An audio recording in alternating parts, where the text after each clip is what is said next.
మన ఇంటిలో ముగ్గురు పిల్లలు ఉంటే ఒకడు అస్సలే మాట వినడు, ఇంకొకడు వింటాడు కానీ ఏం చేయడు, మూడో వ్యక్తి వింటాడు అలాగనే చేస్తారు. మనకెవరిపై ఎక్కువ ఇష్టం ఉంటుంది? విని అలాగనే చేసిన వ్యక్తిపైనే ఇష్టం. ఆ వ్యక్తి ఎప్పుడైనా వచ్చి ఏదైనా అడిగితే మనం ఇవ్వకుండా ఉంటామా? లేదు.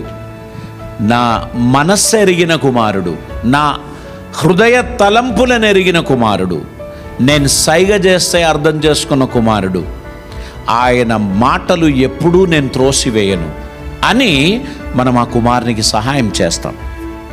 దేవుడు కూడా అలాగనేనండి. దేవునికి కుమారులు ఉన్నారు, ప్రియమైన కుమారులు ఉన్నారు. దేవునికి బిడ్డలు ఉన్నారు, ప్రియమైన బిడ్డలు ఉన్నారు. కుమారులు వేరు, ప్రియమైన కుమారులు వేరు. దేవుని చిత్తం నెరవేర్చు వారెవరో వారు దేవునికి ఇష్టలు. దేవుని చిత్తమునకు విరోధంగా ప్రవర్తించువారు అడిగినా దేవుడు సహాయం చేస్తాడు.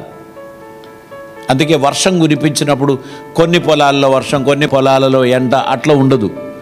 ఒక ప్రాంతానికి వర్షం కురిపించినప్పుడు అందరికీ వర్షం ఇస్తాడు. దేవుడు కొన్ని బ్లెస్సింగ్స్ తన జనరోసిటీని బట్టి ఇస్తాడు, మన మంచితనమును బట్టి కాదు. తన విశాల హృదయమును బట్టి అందరికీ ఆశీర్వాదం ఇస్తాడు. కానీ గుర్తుపెట్టుకోండి, విధేయత గల వారికి ఆయన తన బ్లెస్సింగ్స్ అనుగ్రహిస్తారు. భూమి మీద తనకిష్టులైన వారికి సమాధానం.